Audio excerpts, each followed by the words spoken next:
Gente, boa noite, bem-vindos, né? Então, estamos dando início a mais uma semana aí de trabalho de apoio andragógico aí para matemática. Eu sou o Shizu e hoje, a primeira aula de setembro, nós temos alunos ingressantes. Todo mês a gente terá alunos ingressantes até a primeira semana de novembro. E um colega aí perguntou sobre a inclusão no grupo, então, acho que no chat mesmo, acho que vocês podem estar se comunicando agora para essas pessoas passarem aí o celular e pedir para adicionar no grupo desse pessoal aqui de matemática. Essa comunicação vai ser super importante, né, para que ninguém fique aí boiando no final ou durante o curso aí. E a gente vai se ajudando, né? Então, vocês podem me interromper, perguntar e fiquem à vontade.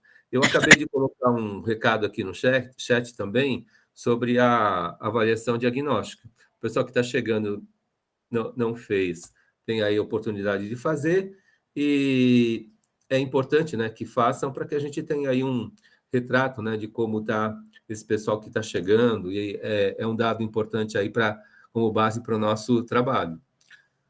E do jeito que eu trabalho, vocês podem me interromper a qualquer tempo. Esse pessoal que está chegando agora vai ver que tem 4 sessões anteriores a essa, que vocês também podem acessar, que vocês têm o direito de acessar, e vocês vão aí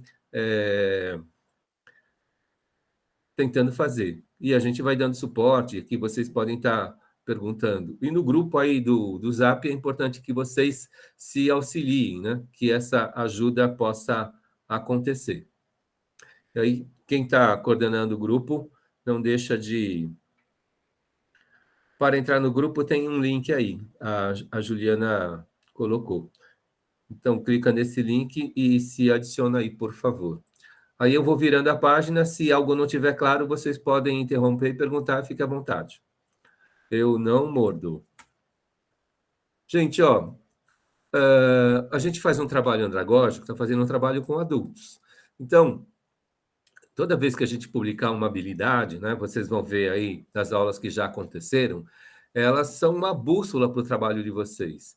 E toda essa parte da matemática, estávamos conversando ontem, ela passou a ser uma conquista, né, dentro do modelo da nossa instituição, porque a gente tem uma fase aí da educação do Brasil que deixa bastante lacunas no aprendizado da matemática. E a pandemia agravou essa realidade, né? Então, a gente está procurando, nesse trabalho, oferecer para vocês essa base, né? Vocês vão ver lá acho que na aula 3, eu publiquei todas as competências gerais da educação no Brasil, e é uma competência que é para todos ao final do ensino básico, que seria ao final do terceiro ano do médio.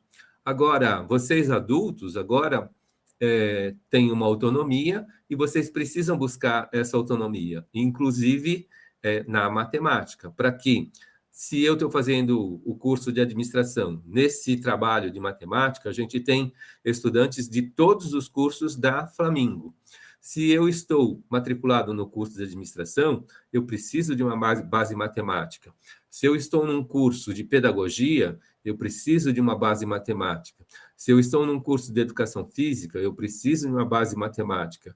O pessoal da engenharia nem se fala, o pessoal da automação também nem se fala. Então, essa base a gente vai tentar trabalhar aqui. E nesse diagnóstico que a gente faz, a gente percebe principalmente uma situação de recomposição. Às vezes existem conteúdos que são importantes e, por um motivo ou outro, a gente acaba perdendo, né, esse conteúdo na formação básica do nosso trabalho. Eu, por exemplo, estudei em escola pública, eu fiz o meu último ano diurno no primeiro ano do médio, lá antigamente.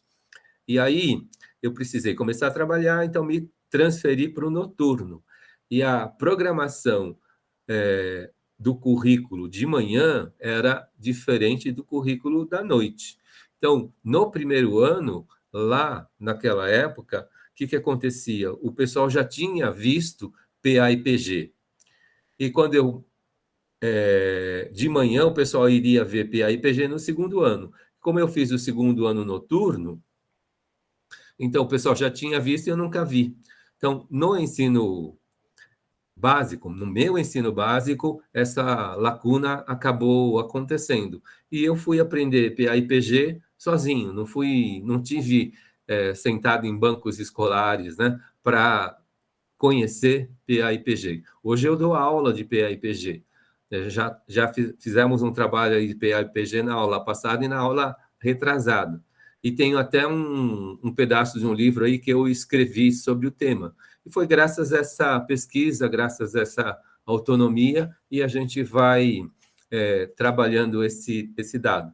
E nesse momento histórico do Brasil, isso está acontecendo muito. Então, a gente precisa realmente estar se ajudando da melhor forma possível. E essa disciplina, ela tem essa finalidade. E aí vocês vão cobrando aqui o nosso trabalho para que ele realmente possa estar atendendo o que vocês precisam. Virando a página. No contrato andragógico, que eu gosto sempre de recordar, né? Hoje tem estudantes começando, né? A gente tem aí 6 cláusulas. A primeira é respeito, a segunda é sustentabilidade, a terceira é o network. Eu tenho trocado nesse semestre a palavra network por amigos. E principalmente nesse grupo de Zap, que vocês fortaleçam aí a amizade de vocês. E é muito interessante que essa amizade, ela não é só horizontal, né? Ela também é vertical. Por quê? Porque dentro de uma sala de aula de pedagogia, vocês só conhecem pedagogos. E aqui vocês estão conhecendo todos os estudantes da instituição, de todos os cursos. E é legal aí que vocês possam estar conversando de coisas diferentes. Então, o network é a rede de relacionamentos proativa e, para muita gente, ela abre portas para trabalho, para opção de negócios, tudo mais, e que nesse módulo aqui, a entreajuda possa estar acontecendo e vocês possam estar aproveitando da melhor forma o nosso trabalho. Na quarta, é o Daily Board, que é em português, diário de bordo. Então, vocês precisam ter aí algum tipo de registro, pode ser até o Zap, né? Então, eu faço o seguinte no Zap, eu abri um grupo, não é? E coloquei lá, por exemplo, a minha esposa. Depois eu excluí a minha esposa. Esse grupo só tem eu agora. E ele passa a ser um local de anotação. Então, nesse grupo que só estou eu faço um monte de registro, um monte de anotação, as ideias vão surgindo, eu vou colocando, as necessidades vão aparecendo, os lembretes, e é uma forma aí de vocês fazerem registros. Se vocês preferirem, usem um caderno. Mas é importante, né? Na aula passada eu orientei vocês que as fórmulas de PA e PG é interessante que vocês tenham anotadas, porque quando vocês fizerem uma prova amanhã, a fórmula está lá no caderno de vocês e está à mão. O Alex está colocando aqui, faço isso também no trabalho, fica tudo registrado. Então, do meu ponto de vista, é muito legal. Eu recebi essa dica aí do Pedro Prata numa entrevista, e ele antigamente escrevia tudo nos guardanapos de bares. Depois que ele descobriu que ele podia fazer um grupo com ele mesmo no Zap, ele passou a escrever tudo no Zap e isso fica muito fácil. E, do meu ponto de vista, é muito legal. Mas eu tenho o caderno e tenho o Zap também. Gente, ó, os grupamentos, principalmente nessa disciplina, que eles possam ser diversificados e que vocês possam estar migrando de grupo para grupo e vocês possam estar, ao final desse semestre, lá para o começo de novembro, para vocês, não é do EAD, o EAD termina mais cedo, quase um mês antes. Dia 7 de novembro, a gente deve estar encerrando aí as nossas atividades desse semestre. Mas que vocês possam estar se rodiziando aí e não façam só grupos de conveniência, mas façam grupos aí onde essa entreajuda possa estar acontecendo de fato.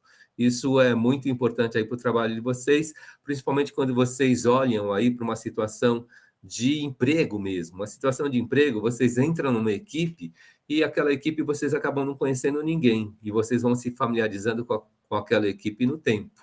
E aqui, né, nesse curso, vocês vão ter aí a possibilidade desse rodízio. E na última cláusula lá é a questão do projeto de vida, que todos vocês tenham um projeto de vida e que não seja uma vida para uma aposentadoria, mas um projeto mesmo para a vida toda, né? Se a gente pensa aí no jogador de futebol, ele pensa na aposentadoria, se aposenta com 39 anos de idade e ele morre com 90, né? O que ele fez nos outros 34 anos da vida dele, 44 anos da vida dele, por exemplo, né? Então, tentem fazer. Isso é um contrato, um combinado que eu estou tentando fazer com vocês, eu reforço isso a cada aula, vocês já devem ter visto isso nas gravações anteriores, mas aqui a gente vai retomando e reforçando. E como a gente tem ingresso todo mês, é importante essa retomada. E quando a gente fala de desenvolvimento pessoal, ver e rever é super importante. Gente, ó, nessa retomada, na aula passada, eu comecei a trabalhar com vocês meio aritmético e meio geométrico. E a novidade de hoje, que não deu para trabalhar na aula passada, é a função de segundo grau. A gente já viu porcentagem, função de primeiro grau, e PA e PG. Hoje a gente retoma meio aritmético e vamos trabalhar melhor o meio geométrico, que é de PA e PG ainda, e a novidade é a função de segundo grau, que quase todo mundo já viu, espero que tenham visto, e a gente faz uma abordagem da função de segundo grau de uma outra maneira. Se não tiver claro, gente, perguntem, por favor. Seja no chat, seja abrindo o microfone, estejam à vontade. Então, como parte da retomada também, a gente trabalhou na aula passada a questão do fator de aumento. Então, a gente comentou que fator é cada pedaço numa multiplicação. Tem aquela regra, né, que fala que a ordem dos fatores não altera o produto. Então, se eu tenho 3 vezes 4 e 4 vezes 3, o resultado, o produto, é 12 para as duas ordens. Se eu ordenar 3 e 4 de forma crescente e multiplicar um pelo outro, né, os dois são fatores. E aí a gente tem cada pedaço da multiplicação. Então, quando a gente fala de fator de aumento, também é um multiplicador. E como que a gente faz esse multiplicador? E ele é muito útil aí para a questão do trabalho de porcentagem. Numa das primeiras aulas, a gente falou sobre número índice. Para quem estava aí antes, qual que é o número índice para 10%? Quem é que pode responder?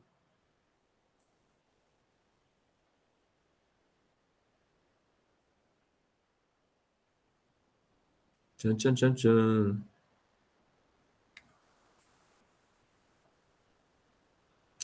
Juliana respondeu no chat, 0,1, Alex 0,1.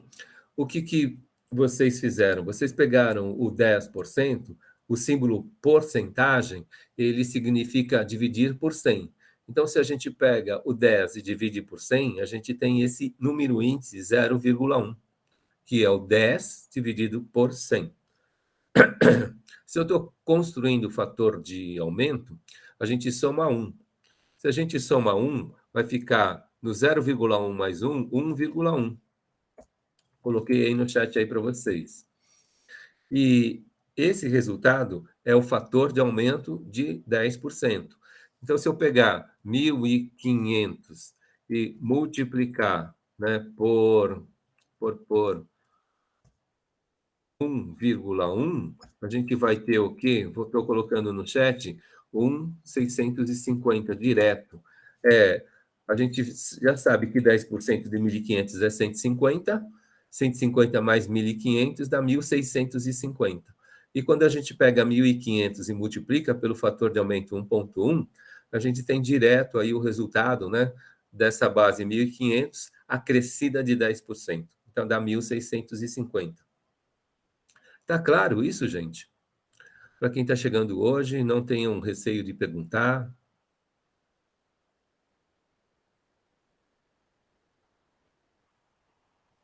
Vou dar um outro exemplo. Então, o fator, se eu quero, ou se eu descobrir que eu fui promovido e recebi um aumento de 10%. Então, eu posso pegar, vou dar um exemplo aqui de salário de 3.250. Então, esse é o salário que, de repente, eu tenho. Se eu pegar esse 3.250 e multiplicar por 1,1, não é? Quem me dá a resposta? Vai dar quanto? 3.250 vezes 1,1. Nas nossas aulas, é bom que vocês tenham a calculadora na mão aí para aumentar a produtividade. Adriana, boa noite. Então, 325 de aumento, mais 3.250 vai dar 3.575.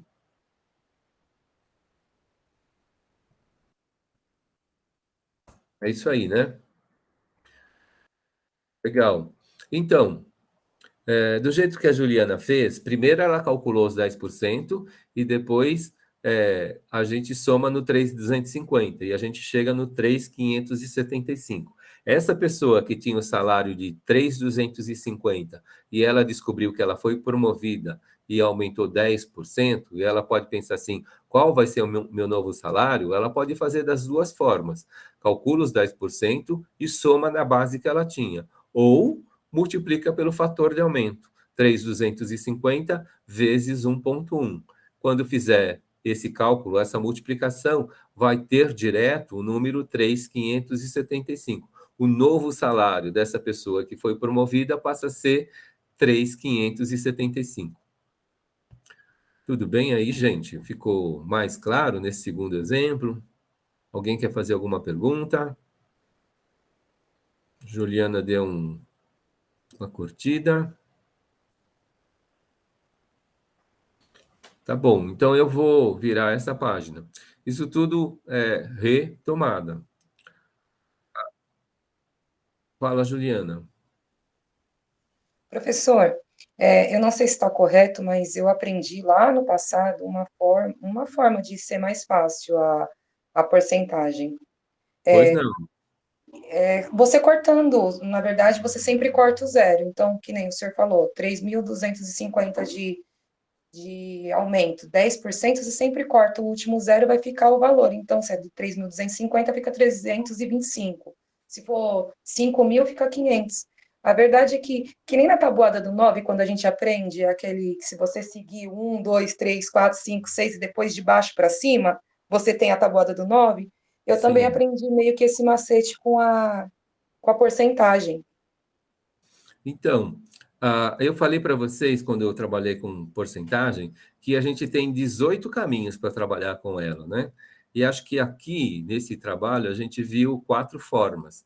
E esse apagar o último número, ou eu usei uma outra palavra, a gente desloca a vírgula. Se a gente desloca a vírgula, a gente está para a esquerda, a gente está diminuindo esse número e obtém os 10%. Então, é uma outra forma. Pode ser qualquer um dos 18 caminhos. Então, eu posso calcular os 10% e somar com a base que eu tinha, ou eu posso usar o fator de aumento e a gente obtém o valor direto, né? Aí a Stephanie está pedindo para que a gente trabalhe num outro exemplo. Eu vou com um outro percentual. Eu posso estar falando, ó, de 17,5%, não é? Qual que é o fator de aumento de 17,5%, gente?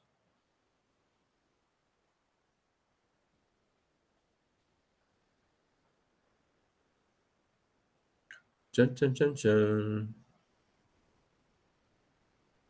A gente divide por 100 e soma 1. Que número que vai dar?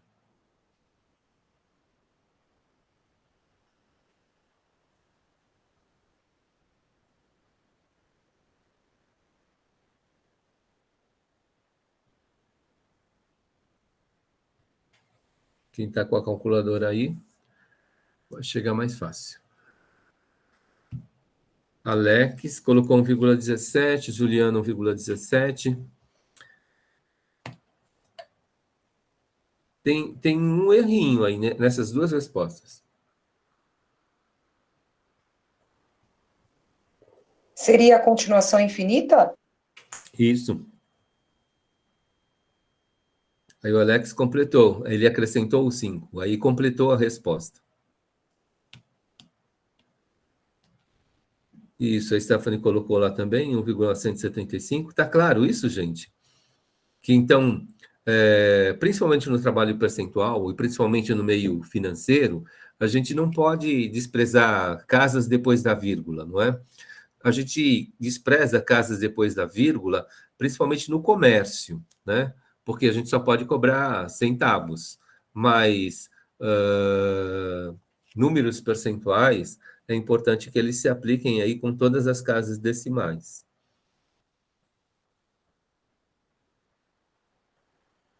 E aí a gente calculou o fator de aumento, tudo bem? Então, vamos pensar que a aplicação ela é de R$ 112.000. Mas se eu pegar R$ 112.000 e multiplicar por esse fator de aumento, né, façam as duas contas. Multipliquem por 1,17 e por 1,175. Quanto que dá um número e quanto que dá o outro número?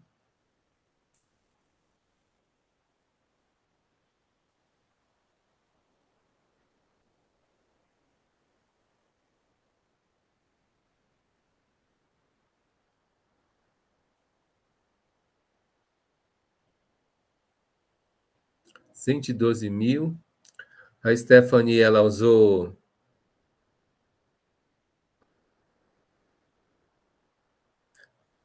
O Alex calculou primeiro os 17%, é isso? E a Stephanie já deu o resultado? Certo. Então, eu pedi para fazer duas contas. Peguem os 112.000 e multiplica por 1,17. Quanto que dá? 112.000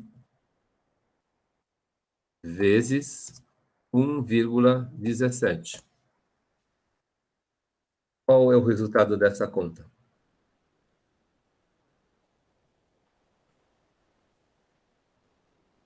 131.040. Mais alguém chegou nesse valor?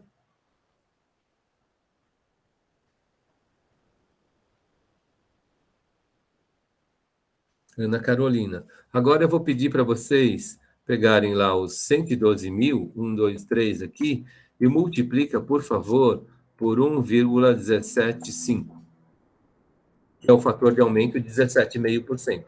Quanto que dá essa conta? 131.600. 131.600. E acho que foi o Alex que falou, né, que acabava no 17, que não usava o 5. Aí, se acaba no 17, eu estou pagando um aumento de 17,5%, então a gente está pagando a menor R$ 560. A primeira conta deu 131.040. A segunda conta dá 131.600. Daí a importância de utilizar as duas contas, né? É um prejuízo, não é? R$ 560, pelo menos para mim, faz uma baita de uma diferença.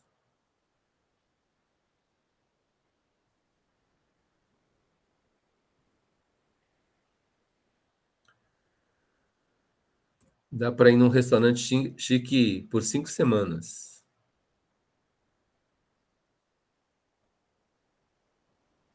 Tá claro o que a gente fez aqui? A Stephanie pediu um outro exemplo. Então, a gente fez um outro exemplo, né? Usou o fator de aumento para 17,5%. Então, a gente soma 17, quer dizer, divide, né? 17,5 por 100 e soma 1. Então, eu vou dar mais um exemplo, tudo bem? Então, 17,5% dividido por 100 dá 0,175. Soma 1, fator de aumento 1,175. E qual a facilidade de utilizar o fator de aumento?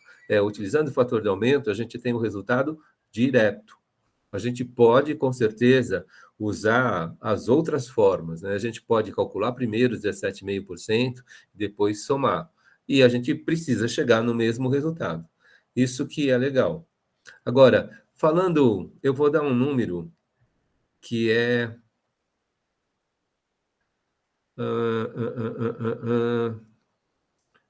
Qual é o fator de aumento para 100%? Digam aí para mim, qual é o fator de aumento para 100%?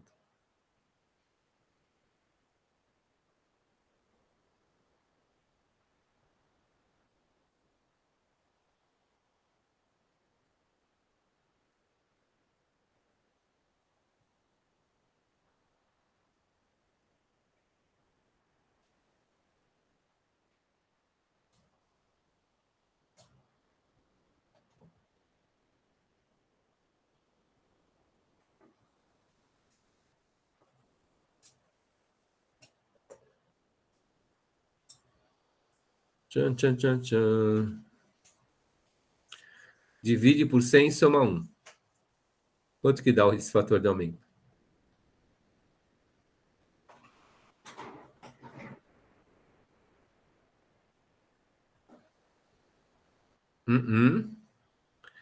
Essa primeira resposta não está correta. Essa segunda resposta não está correta. 100 dividido por 100 é 1, mais 1 é 2. Isso. Então, qual que é o fator de aumento, Juliana? É 2. É 2. 100 dividido por 100 dá 1. Qualquer número dividido por ele mesmo dá 1. Não é? 100 dividido por 100 dá 1. Mais 1 dá 2. O fator de aumento para 100% é 2. Não é? Eu tenho R$ 150. E sobre R$ 150 eu ganhei 100%. Com quanto eu fiquei? Vou ficar com o dobro, não é? R$ 150 vezes 2 vai dar 300. Então, fator de aumento de 100%, alguma coisa cresceu 100%, ela dobrou de tamanho. Então, basicamente, é como se fosse a multiplicação daquele valor. Sim, então, toda vez que a gente calcula um fator de aumento, o fator é um multiplicador. Então, é só fazer a continha de vezes.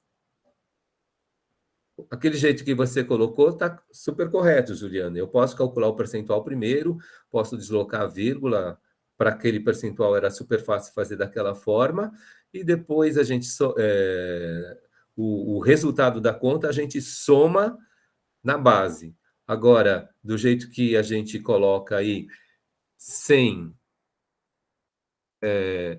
dividido por 100 é igual a 1, né? Aí a gente, 1 mais 1 é igual a 2. Então, a gente tem o fator de aumento para 100% é 2. Para quem respondeu de outra forma, ficou claro que o fator de aumento para 100% é 2? Esse é o terceiro exemplo, hein?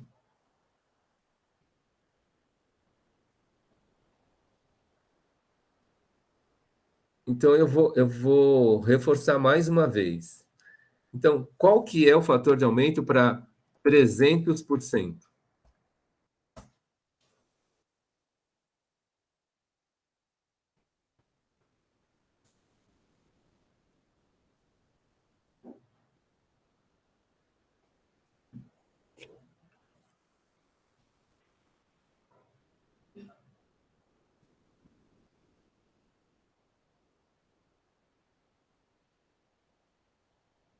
Opa, ó, é 300 dividido por 100. Ó, a Jéssica respondeu. A Stephanie também respondeu. Opa, ó, 300 dividido por 100 dá 3. 3 mais 1, 4. Alguma coisa que cresce 300% é a mesma coisa que pegar aquele valor e multiplicar por 4.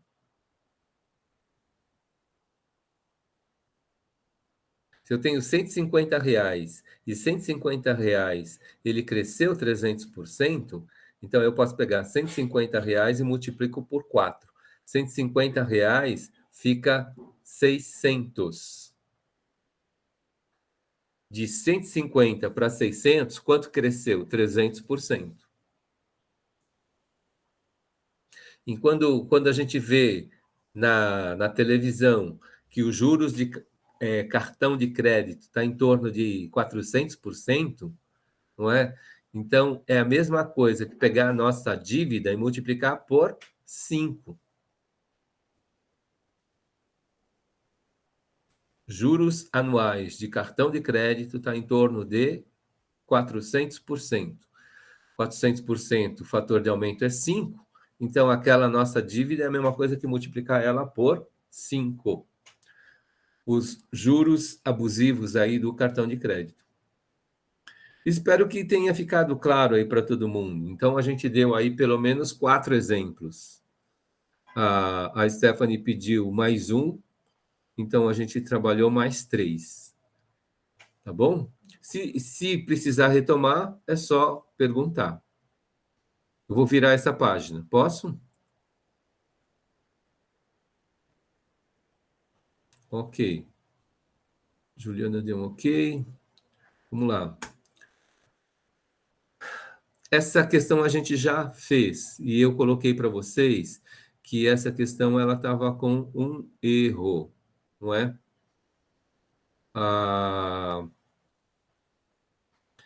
Então, em 2011, a população do Brasil era 198 milhões e no ano de 2021 éramos 215 milhões. Qual a população estimada em 2016, no meio do caminho? Não é? O que é mais comum é somar 198 mais 215 e dividir por 2, e vai dar os 206,5 milhões. Isso significa que é o meio aritmético, não o meio geométrico. Quando a população ela cresce segundo um fator, né? Segundo o número índice. Então, eu não posso pegar dois números, somar e dividir por 2. Isso é aritmética. Então, a gente precisa usar a média geométrica. E é isso que a gente vai tentar explicar agora, sobre essa situação. Está claro que é o aritmético, se eu somar 198 mais 215, não é? 2011, 198 milhões. 2021, 215 milhões. Soma e dividir por 2, isso é média aritmética. É como se fosse pegar duas notas, né, de prova, soma e dividir por 2, eu tenho a minha média. Aqui a gente teria a média populacional no meio do caminho de 2011 para 2021. Agora, eu estou tentando explicar essa situação pela média geométrica. Então, ó, é a mesma questão e eu estou falando da resolução aí. Espero que fique claro para vocês. Ó, 198, que é 2011, multiplicado por um número x que eu não conheço. Não falei para vocês que população cresce geometricamente, que a população cresce por um fator, por um índice, né? Então, o índice são valores que a gente multiplica. Então, existe um número x, um índice que eu não conheço, que multiplica o 198 e vai dar a média geométrica. Né? Eu não estou somando nada, eu estou multiplicando. Aí, se eu pegar esse mesmo número e multiplicar pela média geométrica, eu vou ter os 215. Lembram que quando a gente fala de PG, o número multiplicador é uma constante. Está claro aí a primeira linha da resolução?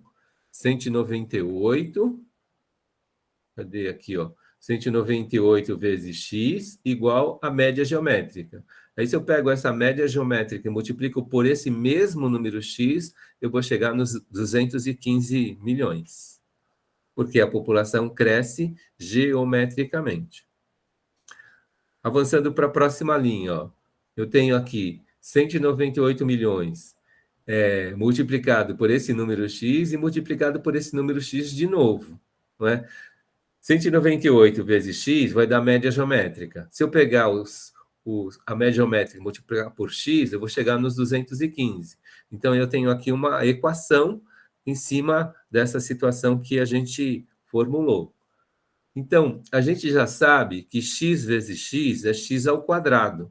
E eu coloquei para vocês na aula passada que uma outra forma de escrever x ao quadrado é x circunflexo 2. Né? Esse x vezes x é x ao quadrado aqui. Então, 198 vezes esse x ao quadrado é igual a 215. Alguma pergunta aqui? Posso prosseguir?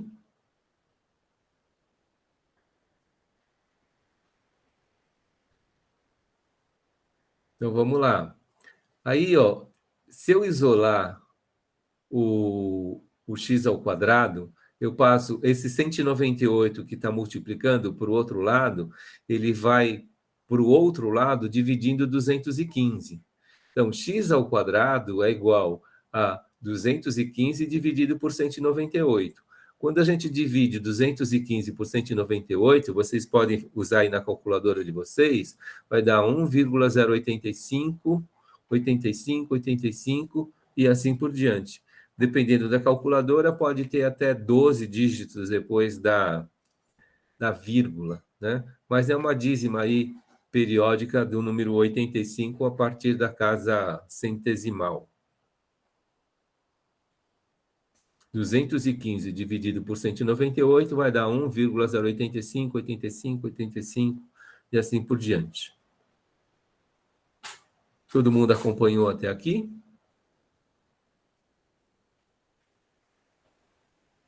Então eu vou prosseguir. Opa, voltando.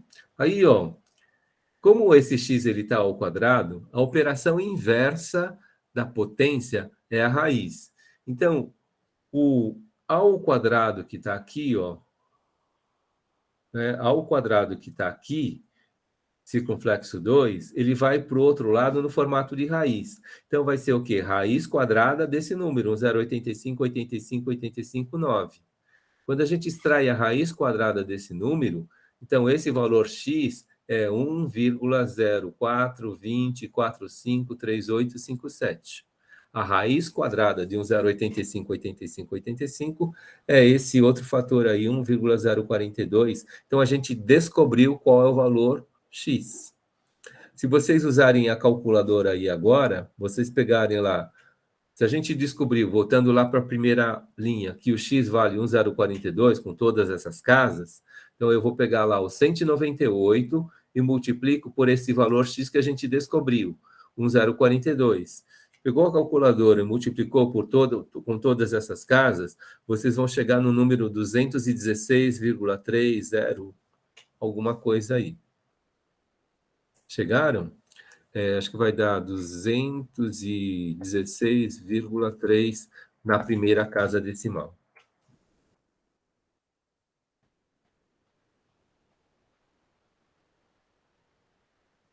Quem está com a calculadora fez?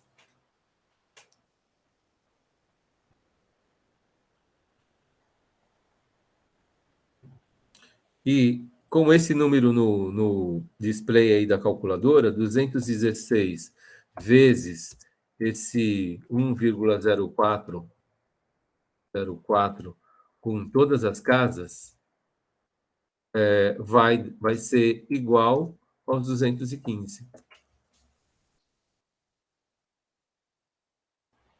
Quando eu coloco lá as reticências, isso, o Alex chegou lá no 324986, e esse número 206.324 com todas as casas, vezes aquele mesmo fator, a gente vai chegar nos 215, Alex. Então, qual que é a conclusão?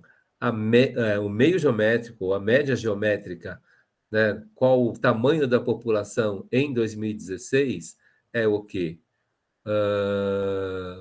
216,3 milhões de habitantes.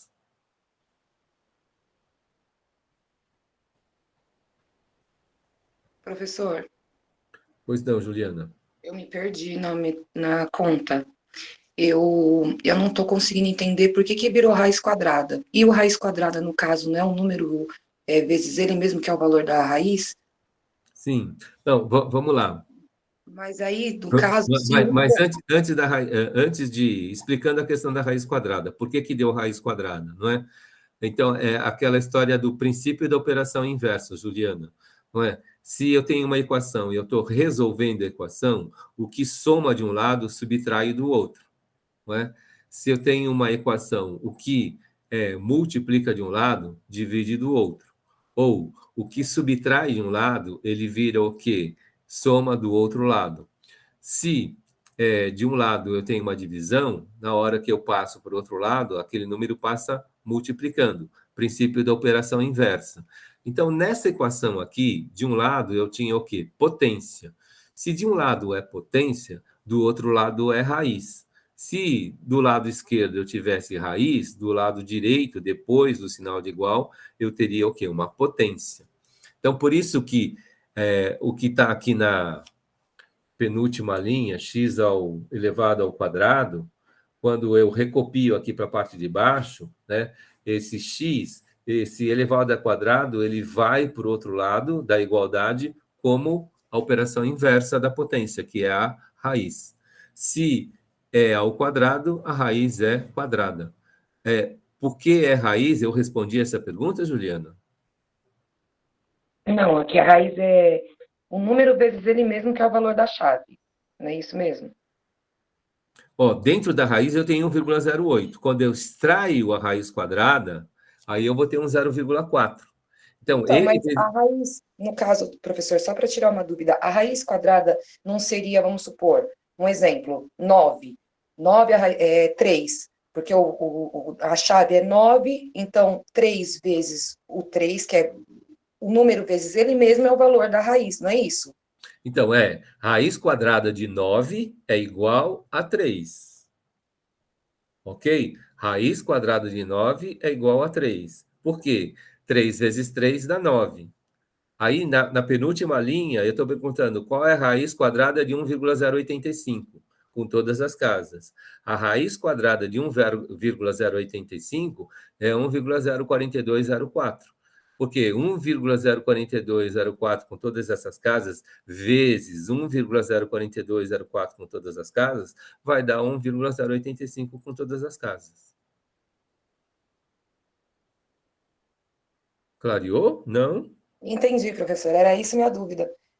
É porque eu não imaginava que 104 mais todas as casas, 1,04 mais todas essas casas, mais 1,04, na Mas minha não, cabeça já vezes. daria 2,08, entendeu? Já não daria como dar o número. Você entende, Não, professora?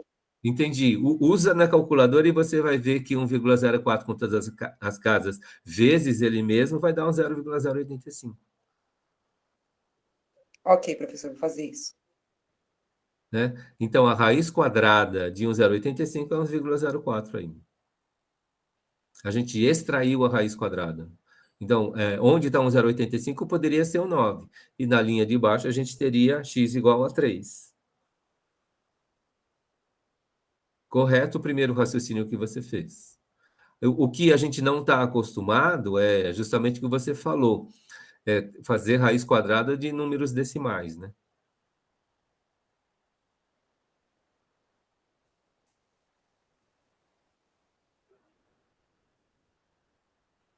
Até no colégio não é muito comum.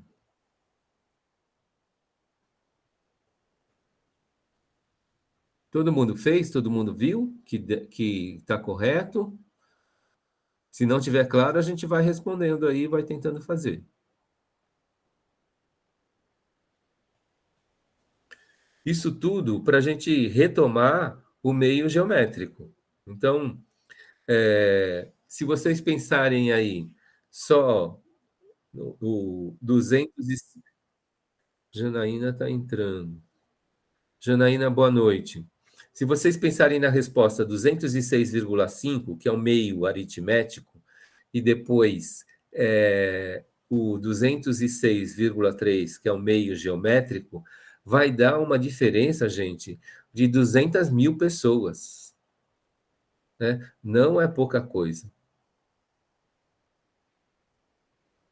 Fazer uma população crescer de forma geométrica e fazer uma população crescer de forma aritmética, ela não é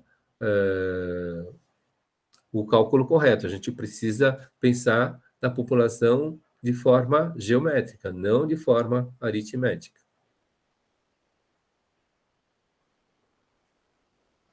Então, a finalidade desse exercício é a gente...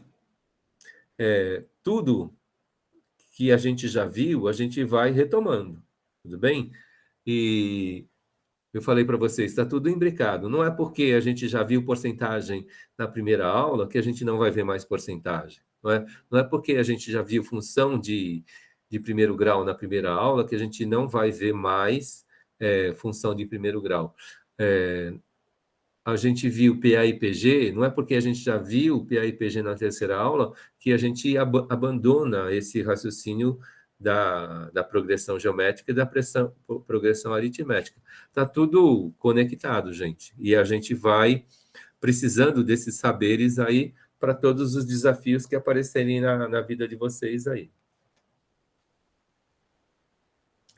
A calculadora da Juliana. Ok, Alex. Então, eu acho fantástico a possibilidade de ver e rever. Né? E se, por exemplo, for nesse momento, você tem aí na minutagem 22, você localiza esse momento e a gente revê essa situação. Então, eu vou virar a página, gente. Anota aí no Deliboard, minuto 22 da aula 5, eu preciso rever, se for o caso. Eu acho bom. No caso, já falei para vocês que eu gosto de ver e rever, e isso me ajuda muito. Vou virar a página aqui, gente. A gente vai entrar no assunto novo, então, que é a função de segundo grau. Então, a gente tem o desenho dessa função de segundo grau aí nesse gráfico, e ele está uma curva particular em vermelho. Né? Alguém lembra o nome dessa curva? É a vértice?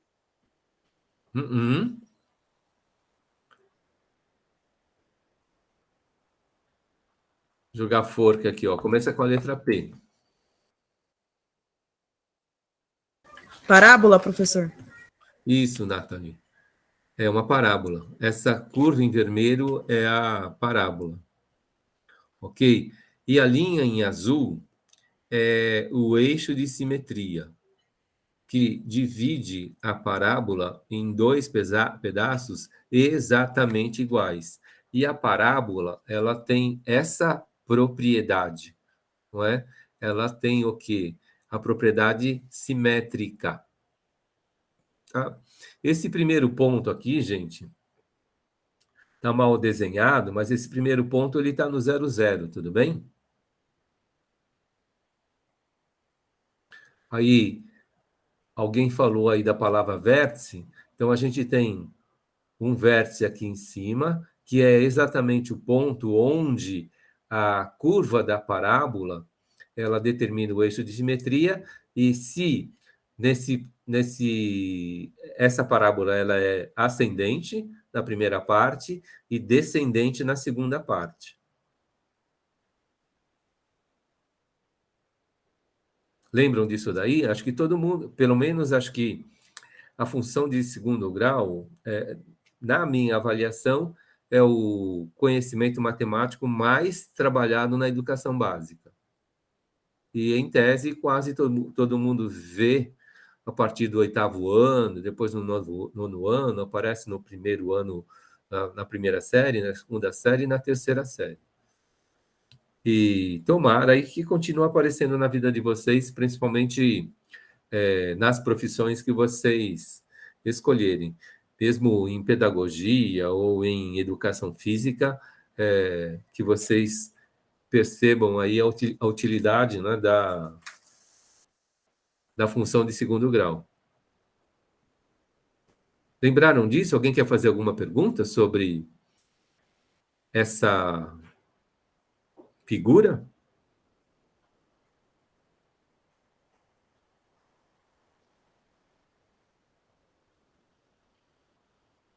Não? Vou virar a página. Acho que aqui é uma questão, ó. Lembra que eu falei das habilidades? Então, quando a gente fala da função de segundo grau, na autonomia de vocês, então, que habilidade que a gente está perseguindo, né? Isso está lá no texto da educação básica. E as habilidades que a gente está perseguindo são essas habilidades da educação básica, que é essa base aí para esse primeiro semestre de vocês, ou primeiro ano de vocês, para que vocês possam estar levando outras matemáticas aí aplicadas nos cursos que vocês escolheram. Então, a gente tem lá, investigar relações entre números expressos em tabelas para representá-las no plano cartesiano, né? Quando a gente representa alguma coisa no plano cartesiano, a gente está desenhando um gráfico, né? E, geralmente, os números, eles vão primeiro para uma tabela, e dessa tabela eles podem ir para o plano cartesiano. Do plano cartesiano, identificando padrões, né? E a gente tem aí um padrão que é o da função de segundo grau. E, em cima desse padrão, a gente cria conjecturas para generalizar e expressar algebricamente essa generalização, reconhecendo quando essa representação é uma função polinomial de segundo grau do tipo y igual a vezes x elevado ao quadrado, né? Lembram que eu falei para vocês que eu sei que uma função é de primeiro grau olhando o expoente da variável. Se o expoente da variável é 1, é uma função de primeiro grau. Se o expoente da variável é 2, é o quê? Uma função de segundo grau. Se o expoente da variável é 3, é uma de terceiro grau. Se o expoente é 4, é de quarto grau. Se o expoente é 5, é de quinto grau. Nos últimos anos, aí dentro do currículo básico da educação paulista, a gente tem trabalhado, inclusive, até funções de quinto grau. Se, por exemplo, na minha época, a gente trabalhava mais primeiro e segundo grau, mais recentemente a gente já avançou na educação básica para funções de quinto grau. Ok? Acho que desde 2008. 2008 começa a aparecer no currículo paulista funções de quinto grau. 2008, 2009, 2008, 2018, 10 anos. Então, já são 15 anos, né, da educação paulista trabalhando, inclusive, funções de quinto grau. Então, é essa habilidade, né? Esses números podem estar expressos em tabela, esses números eles podem ser representados no plano cartesiano, e a gente passa a identificar o quê? Um padrão. E esse padrão é o de uma função de segundo grau, onde a gente tem aí uma curva particular chamada parábola, e ela tem a propriedade de ser simétrica. Então, o que é muito comum aí numa função de vendas e numa função de vida de um produto? Quase gráficos de venda para um determinado produto, eles são curvas parabólicas. Então, existe o quê? Uma curva ascendente até um pico de venda e depois aquele produto começa a cair. Então, por exemplo, falando de um exemplo bastante popular, ele não é tão acessível, mas ele é popular. Se a gente falar dos iPhones, eles têm curvas parabólicas de mais ou menos um ano. Então, quando se lança o iPhone 10, então existe aí um pico de venda, existe uma curva ascendente de vendas até chegar a um pico, até chegar no vértice. Depois, o iPhone 10 ele começa a decair, né? O gráfico de vendas é uma parábola e quando chega naquele lugar, mais ou menos um ano depois, ele começa a cair em descendência. O que a Apple ela faz? Ela lança o iPhone 11 e, de novo, para o produto 11, a gente tem o quê? Uma curva que ela ascende e depois cai. E como ela percebe essa queda no gráfico de vendas, então ela vai lançar um outro atrativo, uma versão 12. E agora eles estão comercializando o final da 13 e o início da 14. Então, a versão que está agora, antes do próximo lançamento, é o iPhone 14. Mas o iPhone 13 também continua sendo comercializado. Isso é um exemplo para qualquer produto, a função de segundo grau ela está muito presente, tá bom?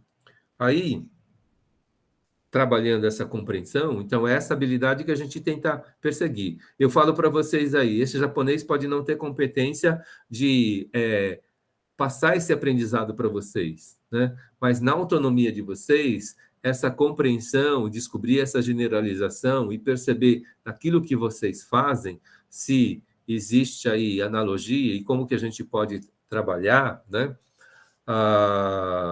Isso pode ser o gráfico de proficiência atlética de um profissional de educação física, por exemplo. Ele também pode ter aí uma curva ascendente até chegar num pico de produção e depois ele começa a decair, né?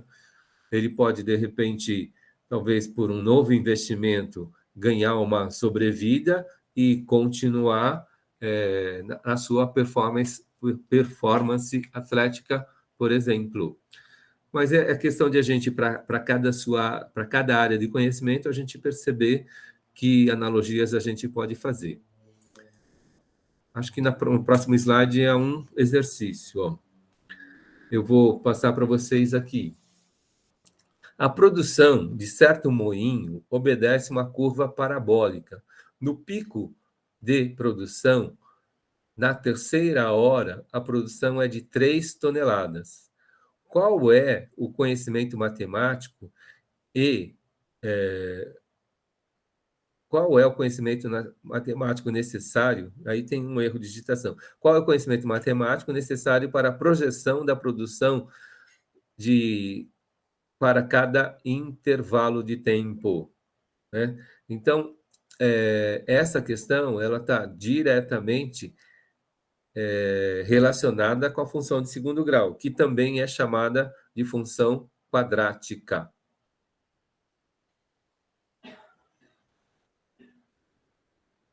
Está claro aí para vocês? Função de segundo grau, função quadrática. Então, isso é o conhecimento matemático que está associado. Aqui, essa questão ela tem 2 vezes a resposta função quadrática. Vou virar a página aqui. E essa pergunta ela vai aparecer com valores. E aparece aí. Com base nos dados da questão acima, qual a quantidade produzida por esta usina na 6ª hora de trabalho?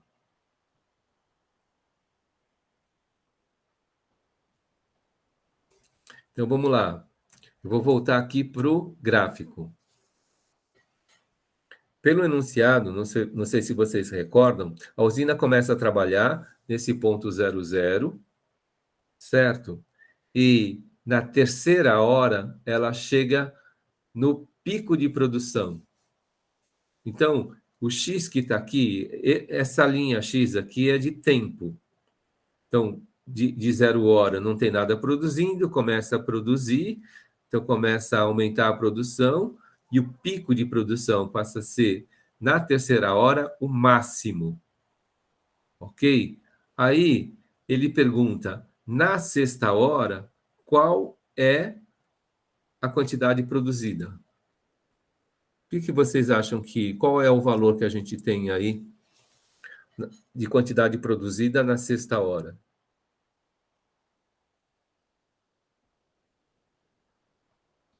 Quem arrisca?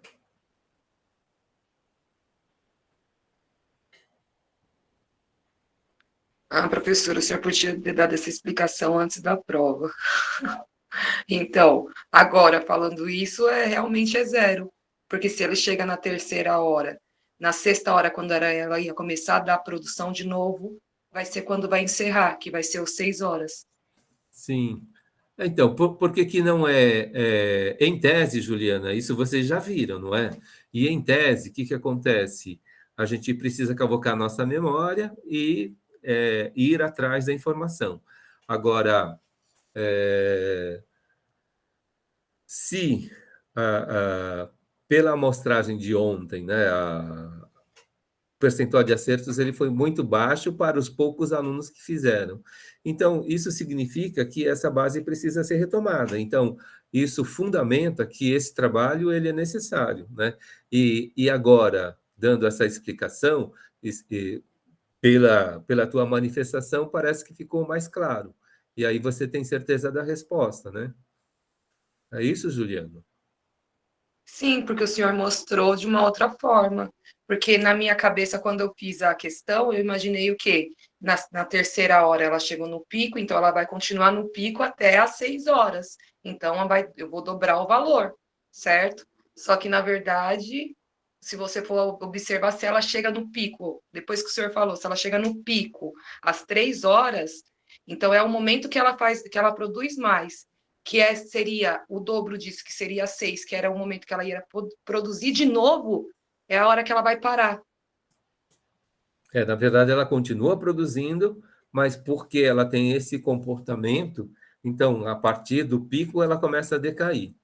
E quando a gente fala em pico de qualquer gráfico, Juliana, sempre vai ser o máximo, né? Então, se num determinado a gente tem um pico de temperatura, depois do pico de temperatura, o que acontece? Existe uma mudança, né? Uma alternância dessa temperatura. Normalmente, né?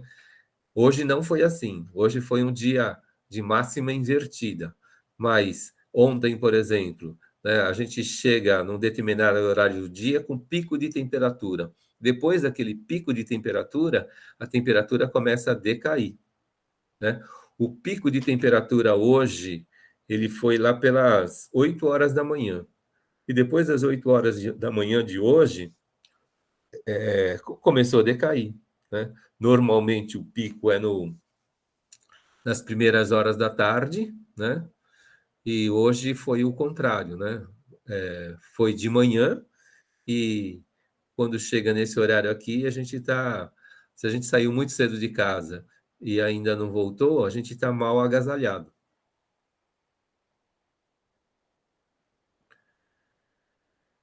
Ficou claro aí, Juliana? Sim, agora ficou claro que eu errei a questão da prova.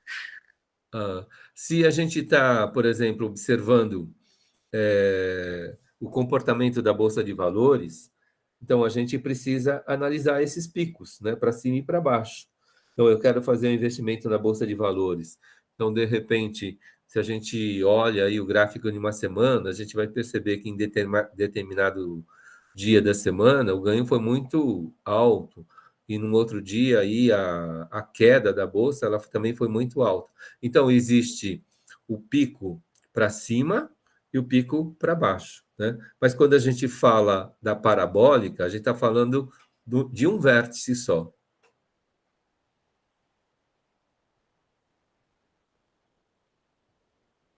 Então, acho que a Juliana lembrou da diagnóstica.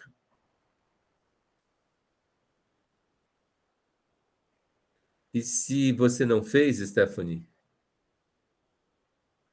Então, eu coloquei aqui uma mensagem, deixa eu ver. Tá aqui, ó. Eu vou ler novamente para vocês. Ó, a avaliação diagnóstica está no primeiro caderno do Que Mágico, né? E como o acesso a ela não estava muito claro, então ela foi para o primeiro caderno. E eu acho que porque não estava muito bem publicada, quase ninguém achou. Então, agora está no primeiro caderno, as pessoas que não fizeram podem fazer acesso. Então, quem puder avisar colegas, por favor, eu agradeço a ajuda. Não vale nota, mas é importante para sabermos o chão que pisamos e por ser diagnóstica, façam sem receio e o que não souberem não é necessário pesquisar ou chutar, né? Aí é simplesmente não responder. Então, ela apareceu hoje para você porque eu trouxe para o caderno, Stephanie. E ela está, né, desde o dia 8 de agosto, no ar. E ela só vai fechar na primeira semana de novembro, porque até a primeira semana de novembro nós temos estudantes ingressando.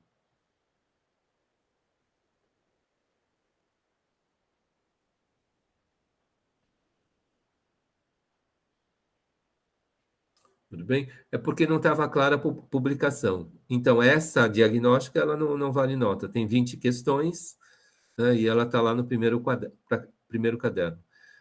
Então, essa é a ideia. Deixa eu ver aqui. Então, a gente está.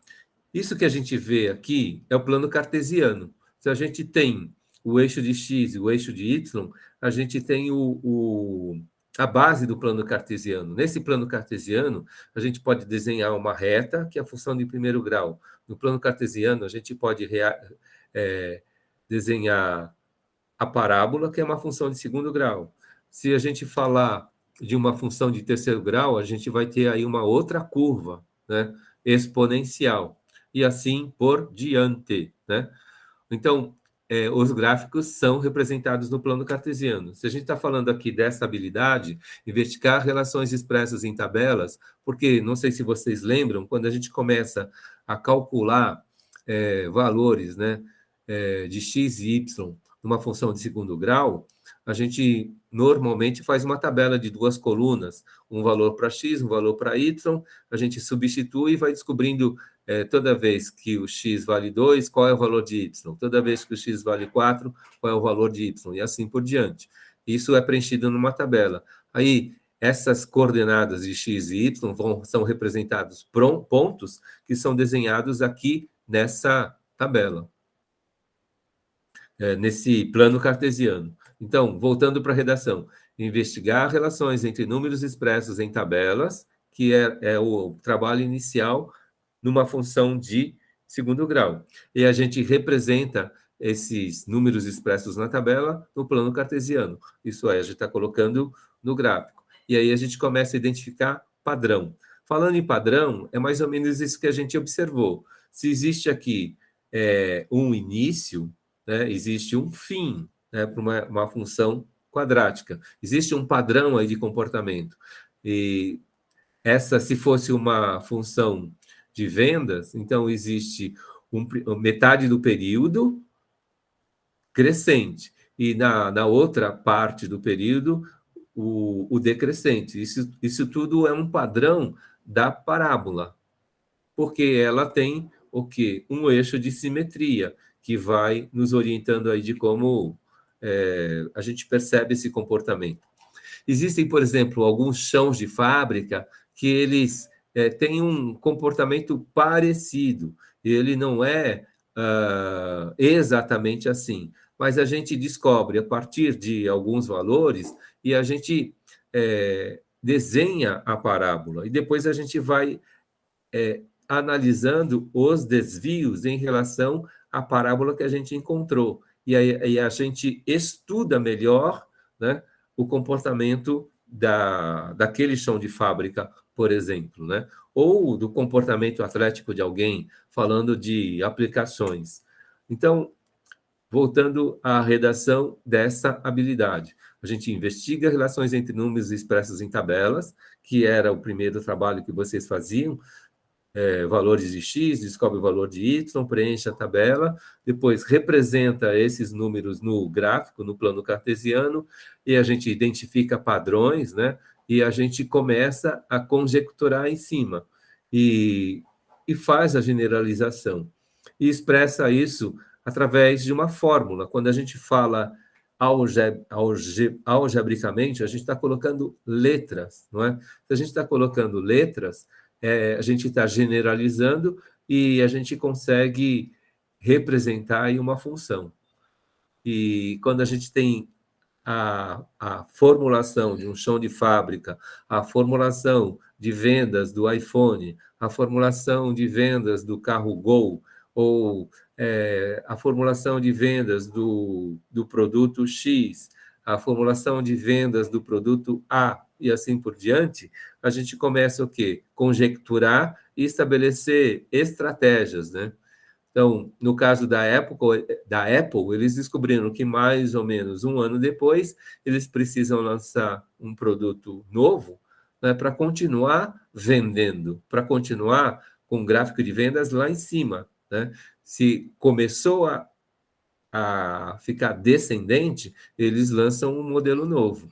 Eles continuam vendendo o modelo velho, mas o novo começa a entrar numa outra curva ascendente de crescimento de vendas. E eles vão mantendo as vendas lá no alto.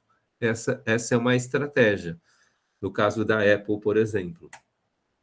E aí a gente fez a função quadrática, essa resposta aparece duas vezes, e depois a resposta A, é a alternativa A, né? Quando a gente chega, se até o pico é em 3 horas, não é? Então, 3 horas depois, a gente vai ter de novo o quê? A curva tocando o eixo. Então, a produção é de 0 toneladas. Tá claro isso para vocês, gente? Alguém quer fazer perguntas?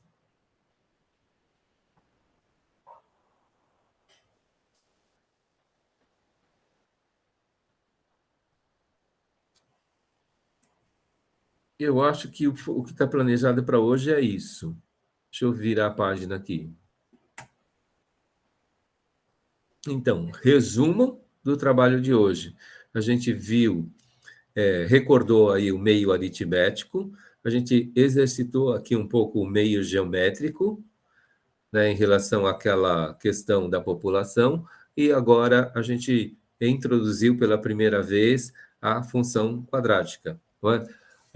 A gente não usou a fórmula de Bhaskara, a gente não ficou fazendo cálculo, né? Mas a gente analisou essa função. E essa propriedade da simetria é o principal, né? Se eu colocar aqui para vocês, em termos de valores, se eu falar para vocês que nesse lugar daqui é o zero, no primeiro ponto, depois eu subo, aqui é 1, 2, 3, 4, o pico é em 4, por exemplo, toneladas, nesse exemplo que eu estou chutando números. Então, se eu tenho aqui, nesse exemplo, 1 hora, depois 2 horas, 3 horas, 4 horas, não é? Chutando números também, então, por causa da propriedade simétrica, a gente já sabe que em 2 horas eu parto do zero e vou para o pico. Depois passam mais 2 horas, eu saio do pico e vou para o zero de novo. Isso é um comportamento da simetria parabólica. Se eu tenho aqui 1, 2, 3 toneladas, né? E aqui é a primeira hora, então, na primeira hora depois do pico, eu volto para as 3 toneladas, né? Eu tenho esse ponto que tem a imagem no 3. Eu tenho esse ponto que tem a imagem no 3 também. E para cada ponto desse lado da curva, eu tenho um ponto correspondente aqui do outro lado da curva, com as mesmas imagens aqui em Y. Esse é um comportamento da função de segundo grau. E isso é muito legal. E faz parte da compreensão dessa habilidade que a gente precisa estar conquistando. Espero que a gente tenha trabalhado isso, essa habilidade minimamente e essa compreensão fica mais clara.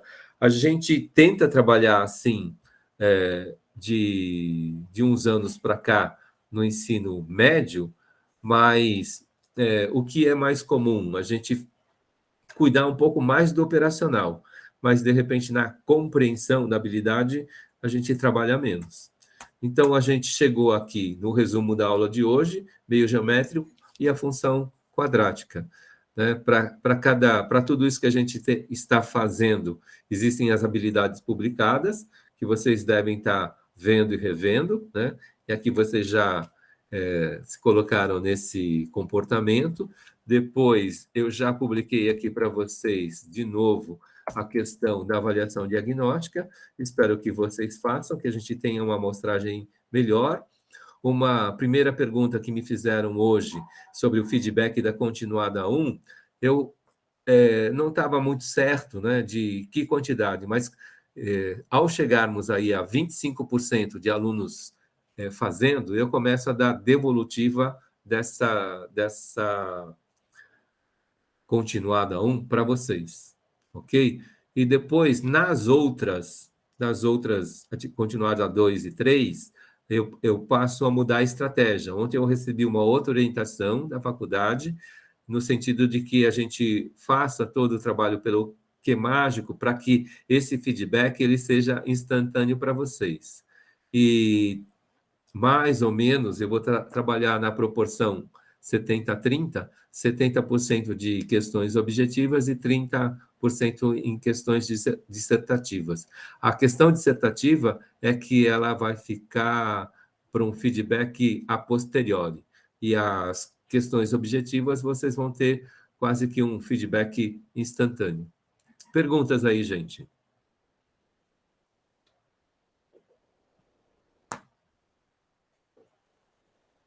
Para quem está começando hoje, está claro? O que vocês sentiram da aula? Jéssica Crisan.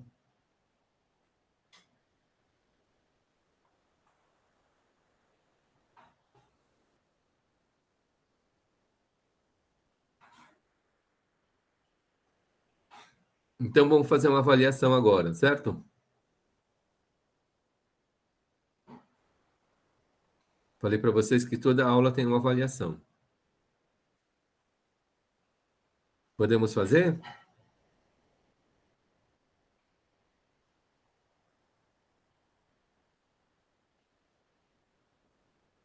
Virando a página.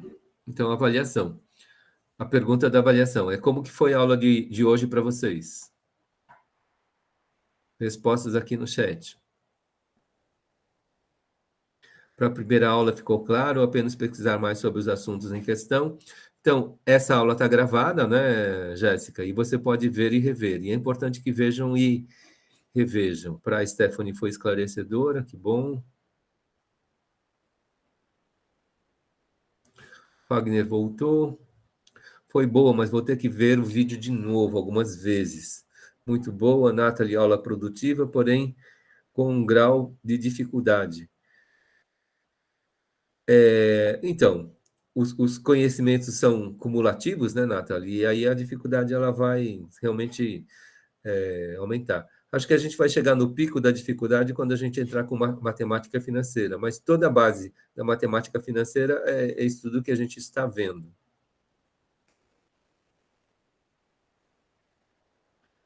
Então, não deixam de ver e rever os vídeos, né? Aquela história de, por exemplo, a primeira vez, vou precisar rever os vídeos, foi no minuto 22 dessa aula. Então, no minuto 22 dessa aula, não é que vocês vão precisar ver a aula inteira de novo, né?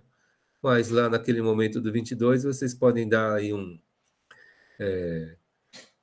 como que é? O ver e rever, né? Recapitular tudo isso que a gente já trabalhou. A gente está na aula 5, né? O pico vai ser lá pela aula 8, viu, Alex? Mas é matemática básica. Em tese, é o programa do ensino básico. Ninguém vai aprofundar nada além disso agora. Depois, as aplicações vão começar em cada curso que vocês escolheram, né? As aplicações da administração, as aplicações da contabilidade, as aplicações da engenharia, e espero que vocês tenham aí recordado todo esse trabalho, que vocês estejam fazendo um bom registro, que vocês estejam desenferrujando aí em relação à matemática na vida de vocês. Mais algum ponto de avaliação? Mais alguma consideração, gente? Todo mundo colocou um comentário aqui no chat, só para o meu controle pessoal. No EAD a gente não faz chamada, né? Cada um assiste a aula no timing que tem, né? Vocês sabem que tem aquele meu e-mail de comunicação. Eu tive um casamento nesse fim de semana, então eu não respondi e-mails no fim de semana, mas no que é possível a gente vai atendendo e dando feedback aí para vocês e retorno. Mais alguma... As críticas são importantes, hein? Há uma outra coisa, né? A participação parece que tem sido pequena, mas eu não estou pedindo like no meu canal, né? E não estou pedindo que vocês se inscrevam no canal.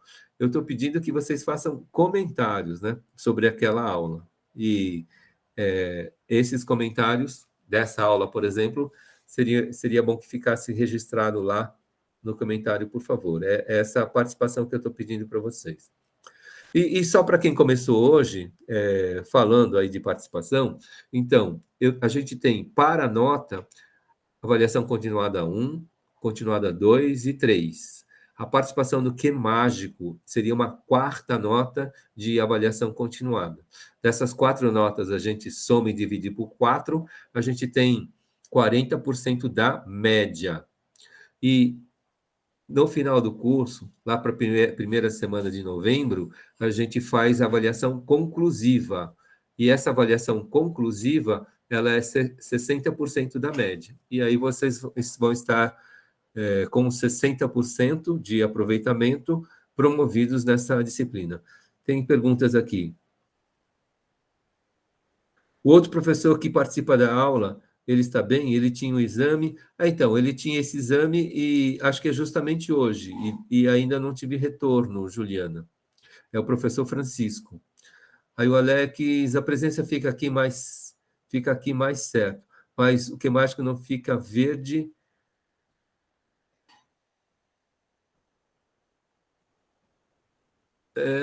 Deveria ficar verde. No que mágico, a barrinha de acompanhamento tem que ficar verde para cada sessão. O que pode não ficar verde é a situação assim, pode ter mais de um instrumento, né? E exatamente em qual aula, Alex? Não, ou qual sessão lá? Qual é o título da sessão que não ficou verde?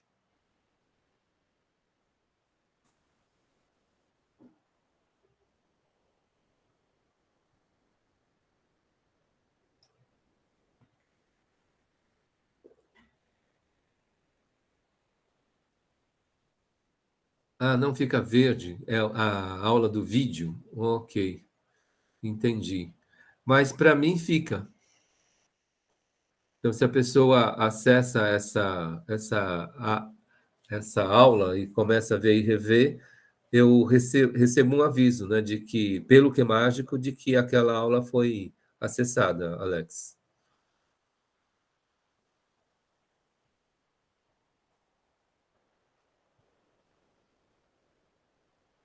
Natália ficou verde. Tá bom. Então é isso, gente. Ó.